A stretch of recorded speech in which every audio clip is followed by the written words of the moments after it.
Hi, my name is Roy Coughlan and welcome to the show. I've also got 5 podcasts, the Awakening podcast, exposing fraud and corruption, but with solutions, the Crypto podcast, talking about all things blockchain, NFTs, crypto, the Meditation podcast, talking about all different types of meditation, but there's also meditations there from 1 minute to 2 hours. And the other one's the Learn Polish podcast, so if you're interested in learning Polish, you can do that. And the other one is Speaking with Roy Coughlan, and I just have guests from around the world talking about either public speaking or also about their book or just general life in general. And you'll find everything on bio.link/podcaster. I'm also a podcasting coach, and you see the QR code there, and it's also on my link as well. And if you're interested in actually going on some podcast shows, I'm helping people doing that. Or if you're interested in sponsorship, you can contact me. And I'd like to thank my sponsor, DanielPacker.com. He helps people with anxiety, stress, and addictions. He's got a 90% success rate, and you only pay if you're successful. So be sure to check him out, DanielPacker.com. I hope you enjoy this week's show. Welcome to the Meditation Podcast. You can find all our episodes on meditationpodcast.org. We're also on BitChute and YouTube and Rumble, and you find the links in the podcast description. I've also got 4 other podcasts to learn Polish, the crypto, speaking, and the awakening, exposing fraud and corruption, but with solutions. And I'm a podcasting coach. You'll find everything on bio.link/podcaster. My guest today, certified wellness coach, marketing and PR professional, professional development enthusiast, Lystia Putranto. Putranto. Putranto, yes. Putranto. Yeah, well, it's close enough. It's good. So, welcome to the show. But you made it sound Italian, so I like that. Most people thought that it was Italian because of the vowels, so there you go. Oh, brilliant. So you might let the listeners know a little bit more about you. Yeah, sure. Yeah, so as you said, I'm a certified wellness coach. What makes my wellness coaching different is that it's holistic wellness. If you probably have like research about wellness coaching, about 95% of coaches out there who are wellness coaches, they tend to focus on physical wellness, whereas I try to be as holistic or as well-rounded as possible. So this includes mental wellness, other than physical, of course. And then there's emotional wellness, situational wellness or environmental wellness, financial wellness, spiritual wellness. And of course, like, in terms of spiritual wellness and emotional wellness, even mental wellness, meditation is a big part of it, right? And I myself have been practicing meditation for over a decade, though it wasn't until 2016 that I made it into a daily habit, basically. And since then, I probably have kept up a daily habit of meditation. I think like every day, probably at least 20 minutes, and it has really changed my life. And it sounds a little bit bombastic, but I truly believe that it has changed my life because it's just a powerful habit that enables you to ground yourself. And that's where this comes into play. You'd introduced me to a meditation app, and I thought that, it's a great way to raise awareness about meditation. And as I said, I do use it in a lot of my coaching. I suggest it to a lot of my coaches or mentees, even, because I do that as a marketer in a travel wellness company, where I also promote meditation and its benefits to my team members. And it has been proven very effective for most people. So a lot of people think that meditation is just, sitting down and being quiet and having no thoughts, which is not true whatsoever. So thank you so much for, having me on board here, and sharing my journey, as well as hopefully tips that would enable people to cultivate their own habits. Yeah, no problem. And like with clients that kind of say then, I can't meditate, I've tried it. I presume you've come across situations like that. Sorry, Roy, but it was like a little bit laggy. Yeah, so no problem. So yeah, basically what I was saying is that like with clients that basically would say, oh, I don't get meditation, I've tried it once. What would you be telling them to try to get them on board? You know what? Well, first of all, I would always tell them that even people who have meditated regularly for years, it's never quietness, if that makes sense, because there's this misconception that if you're in meditation, then you really have to have no thoughts whatsoever. Your mind has to be clear, it has to be peaceful, which is not true, because thoughts, it will come and go. So at least like give yourself compassion for that and try it for an extended amount of time. And I'm talking about like maybe 3 weeks regularly, if not daily. And then also the fact that most people think by the meditation you have to stay still, whereas meditation could be everything. Actually, it's just basically as much as possible silencing and calming down the mind. So it could be active meditation, like walking, for example, in nature, preferably without headphones on, obviously. But if you want to listen to nature sounds, for example, that also works out. Like if you're in the middle of the city, for example. But it could also be like qigong or tai chi, and again, like I think somebody even says that for them, like exercising could also be a form of meditation. When you're like focused and you just singularly focus on that one thing, that can be a form of meditation. And some people even think like that driving is a form of meditation. Some people think it's prayers. So I think like for us to not limit what meditation is supposed to be is the best way to cultivate it, because you'll be kinder to yourself instead of expecting it to be this ideal Buddhist monk type of practice where like realistically 0.001% actually meditates that way, and of course there are people who would go to Vipassana, like 11-day silent Vipassana meditation retreat, for example, and they get a lot out of it, but I wouldn't recommend that for beginners, for example. That's a huge leap, right? So I feel that consistency and compassion for yourself and how to cultivate new habits, because cultivating any habit is difficult, especially if something that is definitely not in your comfort zone, right? Like for me, I love to talk, as you can tell, and my mode of default mode is actually speed. I do everything fast. And that's actually why I started meditation, because, what's happening in here is 1,000 times as fast as what's coming out. So by doing that, I'm able to pace my thoughts a little bit more, being more present and focused. I think like the whole point of meditation is just being here in the present, being in your body, and really just listening to your breathing and the fact that you're alive right now, and just focusing solely on that moment, and then take it from there. And I think just on my own journey that Mm. sometimes, like I know that sometimes I'd want to go away and meditate, and then somebody's disturbed me, or even out in the garden and I was listening to the cars and I was like, I prefer if there was no cars. And instead of then I've realized I'm not present. I'm just trying to find a state, and then I got out of that, and now it's like nothing affects me. But I know that you go through that kind of journey as well when you're trying to be in meditation. You just want nobody to disturb you. But the reality is, there's always going to be something going on. Of course. And that's actually like how you sharpen or made it more solid as you go throughout the day. There's always going to be distractions, and as you practice it, the more that it's not going to affect you as much, and it's going to be so valuable, especially like say like you're having a hectic day at the office.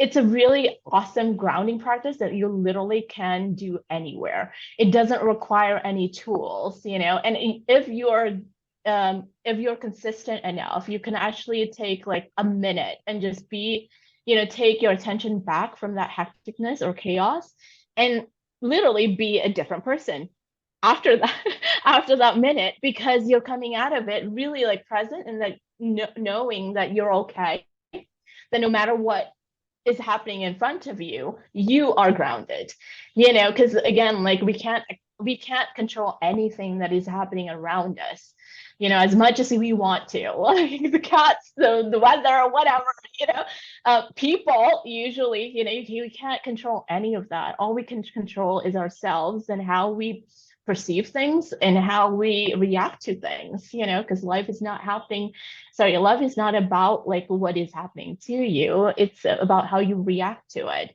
and how you best react to it. Actually, respond, I guess, would be the better word, because react is just basically going into your emotions and reacting accordingly. But responding, that's where it's hard, because it literally is going out of body and just stepping out of your body for a bit, and stepping out from the circumstance and know that, okay, like, I'm more than the situation. I know that whatever is in front of me, I can tackle. And you do it in a calm manner, even when somebody's shouting at you, for example, that it's not about you. It's that like higher level of awareness where you're kind of like, several steps forward in comparison to the person in front of you.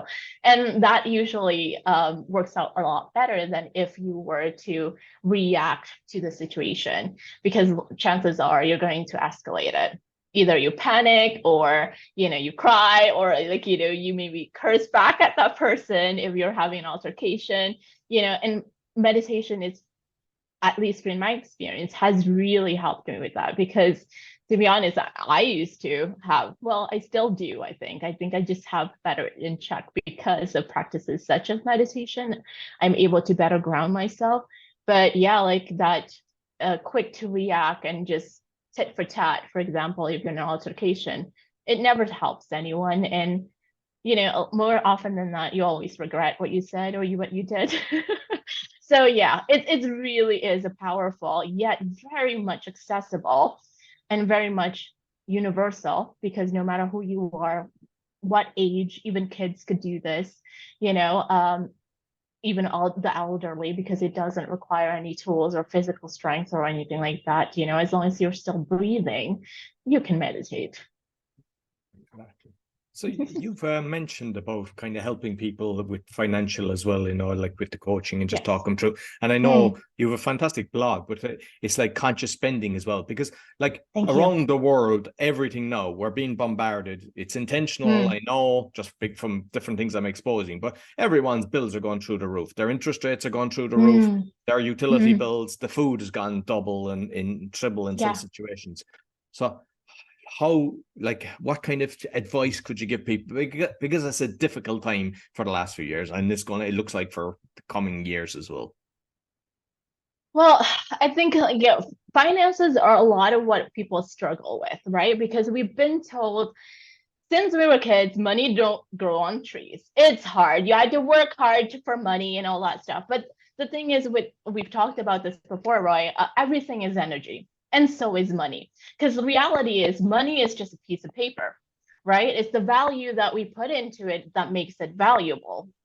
Previously, like even salt is more expensive. It's more valuable, And tulips so in Holland around the 1600s. Yeah, exactly. Exactly. So it really is just a thing, but it's a lot about mentality, because this is where like a lot of people, even like the practice of gratitude. I know a lot of people who are very cynical and they're like, gratitude, what is that?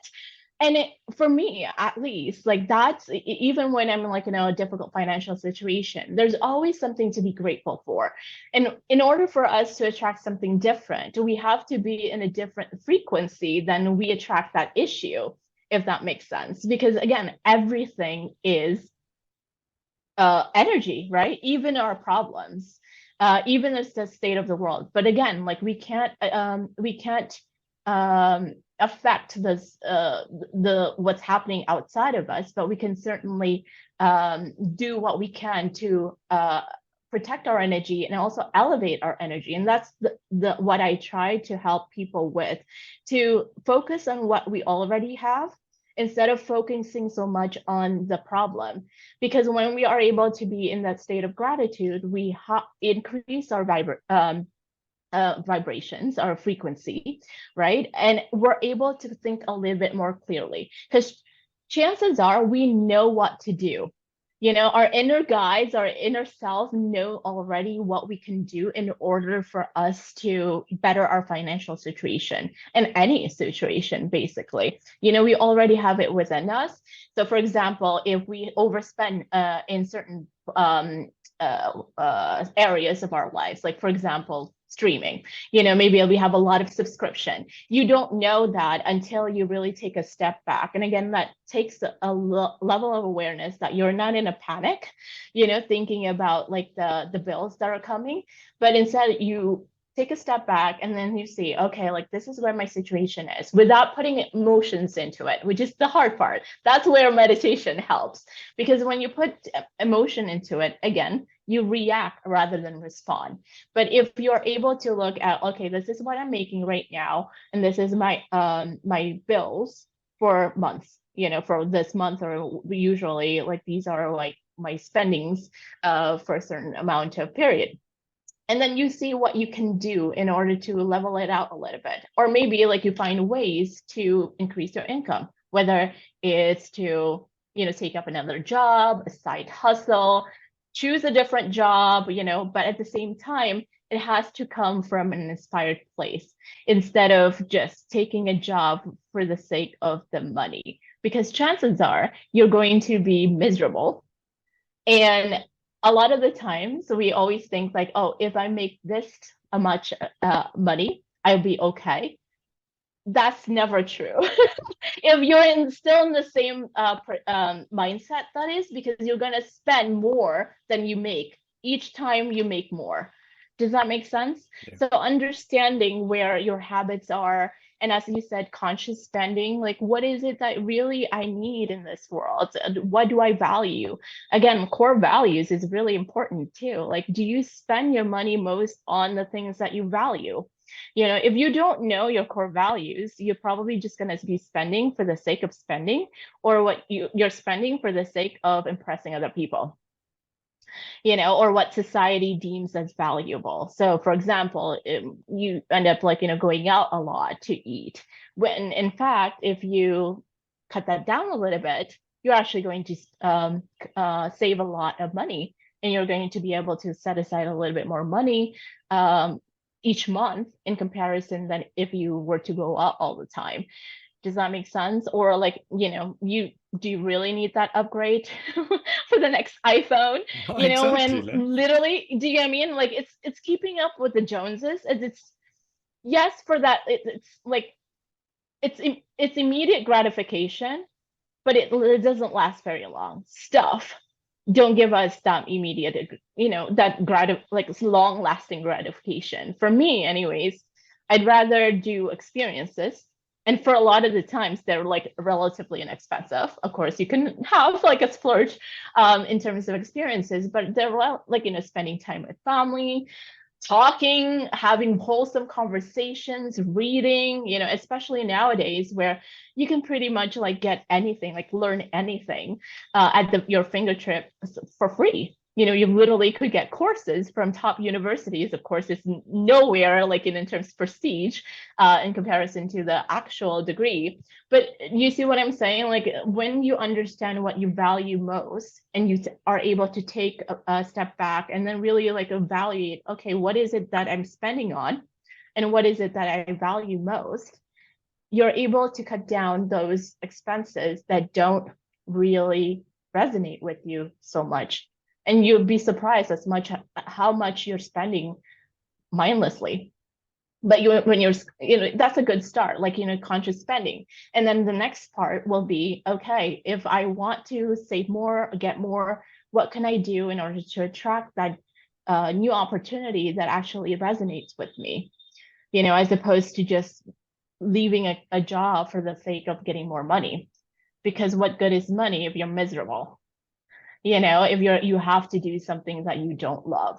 So again, like, yes, there's financial wellness, but you have to understand that there's also other kind of wellness that comes into occupational wellness, because when you spend your days doing something that you love, that in itself also pays in dividends, because you never know how, like, what other opportunities will come unexpectedly, because simply you're doing what you love and it really shows. And again, everything is energy.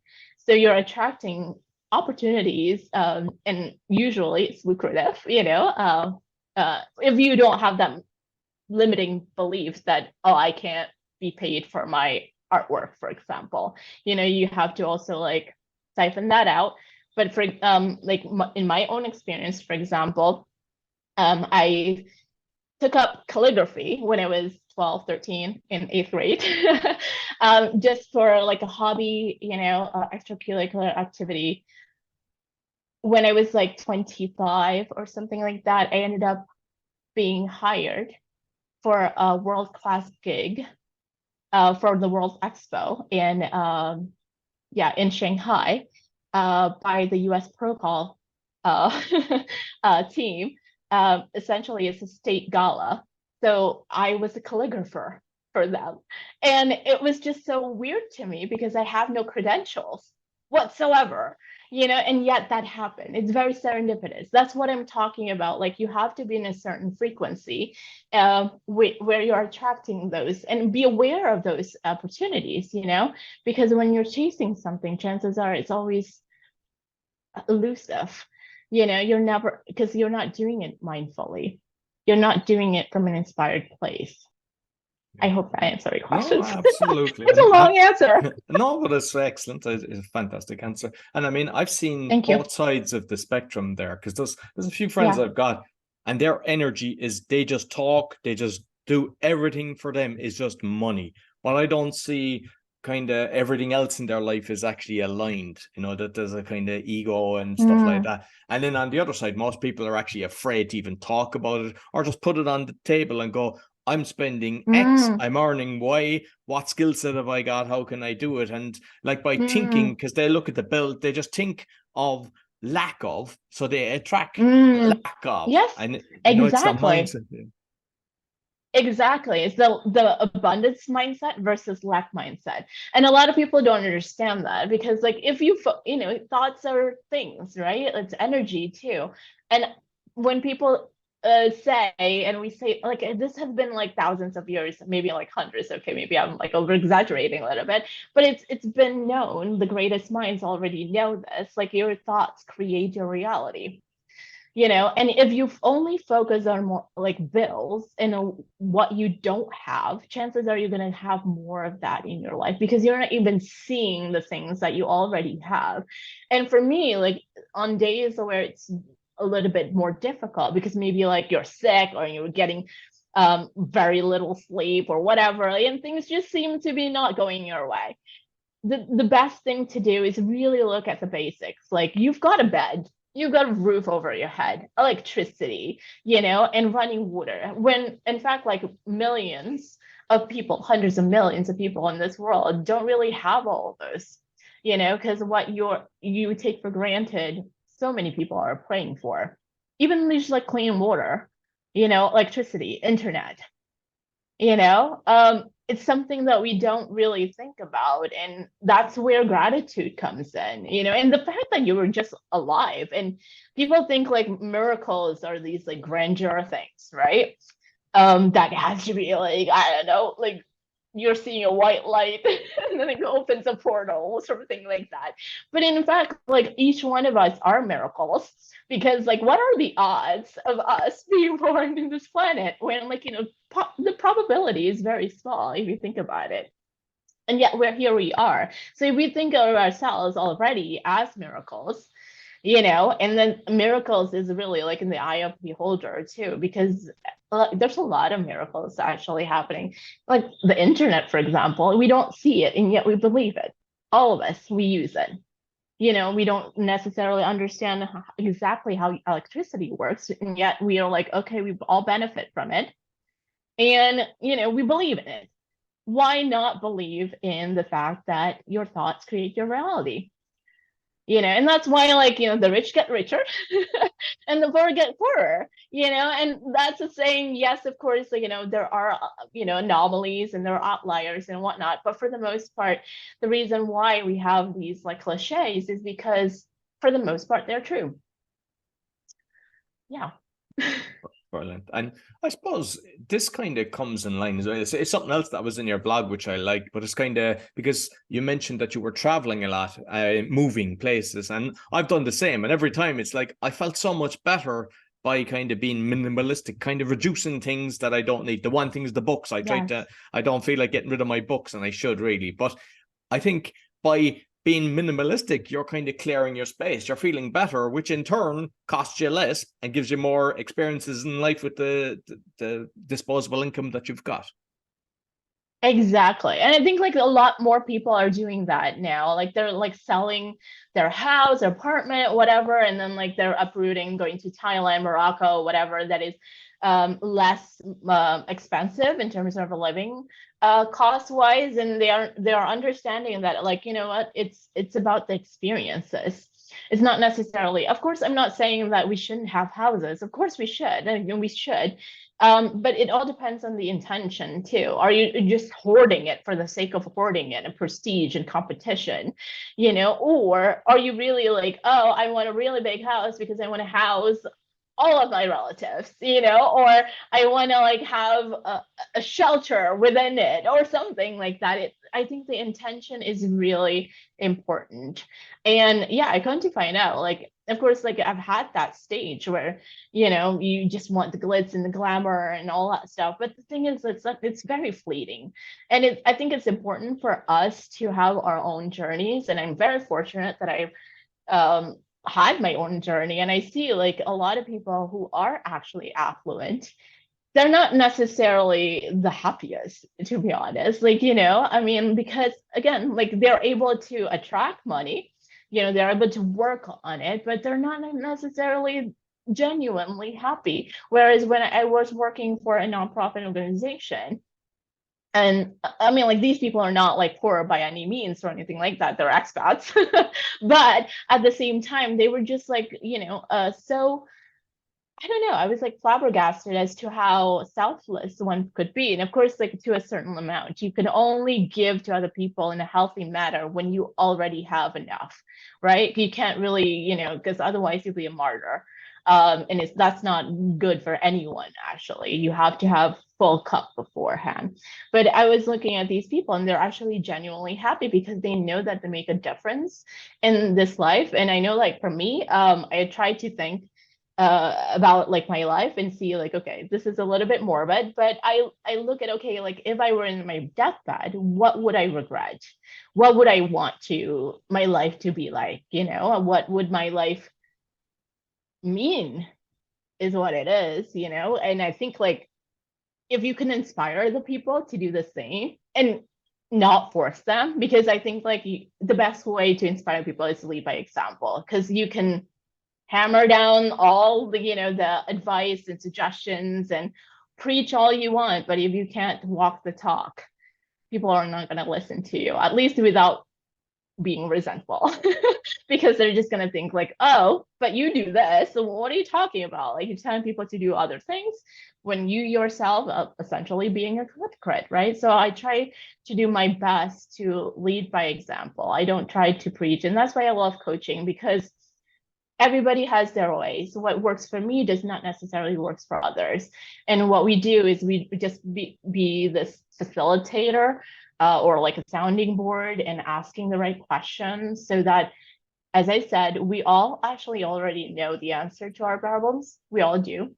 But maybe like, society says otherwise, or parents say otherwise. And so a lot of growing up or getting older is actually like rewiring our brain and unlearning the things that we learned, whether it was like consciously or unconsciously, throughout our childhood, or friends or whatever, and as we do that, we come to find our true self. And as I said, core values is really important for us to define what it is, like the top things that we can not absolutely do without. Like for me, it's like integrity, love, and then joy. Actually, like for me, like I have to have fun in everything that I do as much as possible. If it's not fun, then I hate admin tasks, for example. But I try to infuse fun to it by like, listening to music or whatever, like reward myself. Do you know what I mean? So like joy is very, very important to me. So like, because for me, like if I were to do something, especially when people are talking about their jobs, because we on average spend a third of our lives working, doesn't it make sense to do something that you actually like enjoy and actually derive joy from? And I understand, of course, in certain circumstances, you just have to pay the bills, and that's okay, but hopefully for the most part that would be like a certain period of time instead of, and then you try to change it around, right? But for most of us, we have the privilege of choosing what we want to do. So, why not do something that actually makes you feel as if you don't have to escape your life or just live for the weekends? I was just talking about this with somebody too. I was like, previously I was in a PR firm, an agency, and I can totally relate as to like living for the weekend, but now, Monday is Monday. It's just any other day, and Friday, yeah, of course, I get like really excited about it. But at the same time, it's just like, okay, it's just any other day. That's wonderful.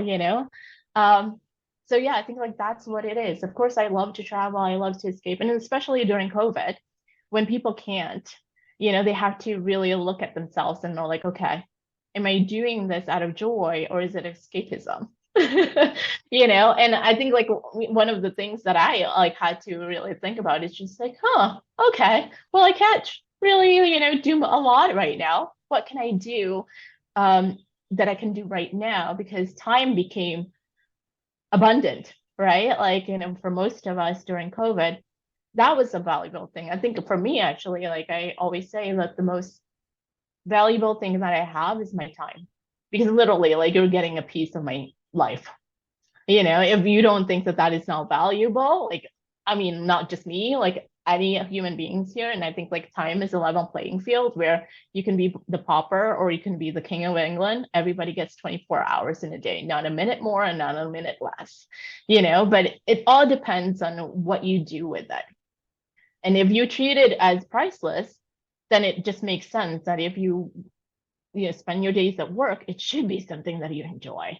It should be something that you drive joy from. And that's where occupational wellness comes in. But then it's also interrelated to your physical, because if you're stressed at work, of course, your physical wellness would probably be bad. So is your emotional wellness, so is your mental wellness, right? Because a lot of stress. And so, yeah, it's all interrelated, really. But it's just that most people, unfortunately, just focus on the physical at the moment. But I think we're getting to a place where more and more people are understanding, especially when it comes to mental health, that is super important, if not more important than physical health, because our mindset is everything. If, like, for example, I tend to get better from illnesses. Well, I rarely get sick anyways, but when I get sick, they just having an upbeat thought about it. Because if you think, well, why do I become sick? And instead of thinking that, maybe like think of it as like, hey, this is a signal for your body to rest. This means that you should slow down. Use this time to slow down. Honor your body, make better choices. Use it to reflect, use it to sleep, use it, to, and also like when that happens, you appreciate your health more.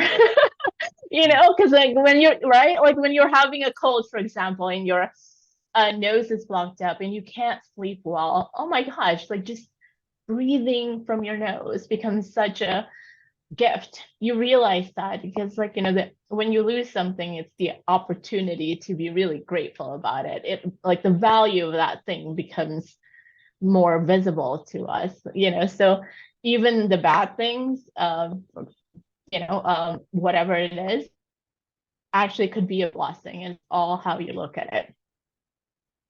Absolutely. And like, I know that on your blog as well, and it's something that because I've got my like songs, but you've got kind of feel good now, because we get curveballs all the time. And to have a kind of playlist of 10 songs, 5 songs or whatever that are positive and upbeat when you are having a blues moment, just listen to that. And I think it's it's a fantastic thing, and everybody should do it. And I thank you for actually having that, because there's a lot of the songs that you have that I went, oh, I like that. I like that. I like that. So I actually created that this morning, and I was like, this is actually brilliant. Oh, that's cool. Yeah, I have an eclectic taste, actually, unless it's like death metal or like super hard rock, like country, I love classical. And again, like they all have, because everything again is energy, right? So whatever like that artist puts into it, also you can feel it in the lyrics and the tone and all that stuff, and yeah, I think like music is one of the best ways to turn your days around when you feel less than grateful. Just put something on and also get moving. I know that I like sometimes just have like a dance party to like myself and just like get moving. And again, like that's also kind of like meditation because it helps you to be back in your body. Don't, instead of like thinking a mile a minute, you ended up like just being in the body and just like, be free flowing and all that stuff. And it also makes you less serious about life. I don't know if you like Ferris Bueller, but it's literally true, right? Like, don't take life so seriously because no one gets alive, which is true, right? So I have no problem making fun of myself, and that's why I could probably talk to anyone. People are just like, yesterday my team member, I told my team member who left, it was like, oh, like, the boss is shy and he's more reserved. So I told him, I was like, okay, so he's like the opposite of me, and another team member was just like, well, Lystia, you're the shyest person alive. And I'm like, because I'm like known as the talkative one. I'm loud, even though I'm tiny, but I own it. And I think like it's okay that comes to the also like when you don't take yourself so seriously, not that you don't honor yourself, because that's a different, of course, you're like, we're all divine beings, we're all wonderful, and we're all miracles, right? But if we can accept our flaws, nobody could use that against us, or perceived flaws, because I don't think like being loud is so necessarily a bad thing. Of course, there's always circumstances and it can be quiet on those times. But I think like, yeah, like that's again, meditation also helps you to be self-aware, to not only accept your strength, but also be okay with your weakness, whatever it is. Because like no one's perfect. No one should be perfect either. I mean, that's like perfection is not the whole point why we're here. Like the point is progress, like for us to learn and become the better version of ourselves until our deathbed. And for me, like, just to make fun of myself a little bit. So my humor is kind of like self-deprecating sometimes, and it's okay because again, like it doesn't what is that, like it doesn't go against my self-worth. If anything, like because I'm able to own my flaws, as I said, no one can really take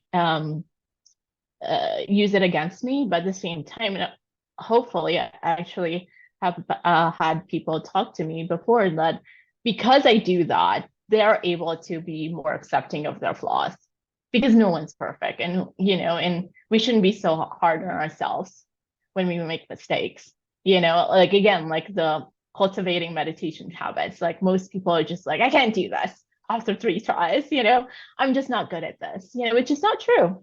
It's just that you haven't found your rhythm yet. You haven't found something that works for you yet. Brilliant. Listen, thoroughly enjoyed our conversation, and I know you're Yay. very busy, you've got a load of clients and everything, so you might let me know where they find you, and also how about the name, your blog, where it came from, what's it about? Okay, so fleur-de-lis is actually a symbol, a French like symbol. Apparently it's for royalty. I didn't even know that. Way back when, I think they still use it as like a emblem for certain monarchies or something like that. But I grew up in New York, and my parents absolutely love antiques.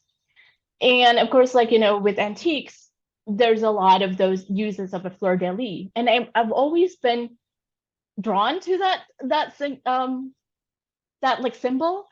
I really like it. And then of course that has two meanings because it's Liz's flower in French, but unfortunately the Lys, fleur-de-lis, like the actual spelling, or the fleur de lis, has been taken. So my family's nickname for me is Liz.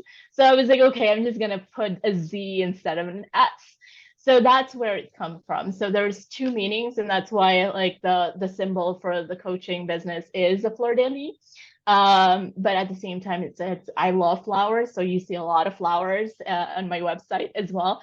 So it has two meanings actually, and I feel like flowers is like something beautiful that you share with people, right? So essentially, like hopefully, what I share on my website, on my blog, is something that it's kind of like a flower that I give to other people, and share with other people, because I think like especially like during COVID, that's when things really picked up actually. People need that type of information, and I know there's plenty out there, but for some reason they ended up in my blog. So that's actually how I got more active with it, because for a while I didn't really put too much effort into it. But yeah, ever since then I was like, okay, like this is something that people actually need, and then it's probably my way of helping others, even if I don't know them. I think that that's the best way to make an impact, no matter if you find out about it or not. And is Yes. that the And best way to get you? Is there other handles? yes, sorry. Yeah, I'm not much for social media, so that's probably the best way to reach me. So you could like there's book a discovery call, which is completely free, and you could like just email me and say like I'm interested in doing a discovery call, and also like there's message boxes there too. So in short, yes, the website fleurdelyz.com is the best way to reach me. Perfect. Thoroughly enjoyed the conversation. I'll make sure I'll put the link both in Yeah, the me audio too. and the Thank video. you. No problem. Awesome. Thank you so much for having me, Roy. No Have a problem good at all. one. You too. So that's all for the meditation podcast. You'll find all our episodes on meditationpodcast.org. As mentioned, we're on BitChute, YouTube, and Rumble. You'll find the links in the podcast description. And on my further podcasts, along with the coaching, bio.link/podcaster. Sure to give us a thumbs up, 5-star rating, share with your friends. Until next week, take care. So I hope you enjoyed this week's episode. Be sure to give us a thumbs up, 5-star rating, and share with your friends. And you'll find all my shows with the QR code or bio.link/podcaster, as well as my podcast coaching. And I'd like to thank my sponsor, DanielPacker.com, helping people with anxiety, stress, and addictions. He's got a 90% success rate, and you only pay if you're successful. Also, if you'd like to go on a podcasting tour, I can help you do that. And if you're interested in sponsorship, you can contact me on my bio.link/podcaster. Until next week, take care.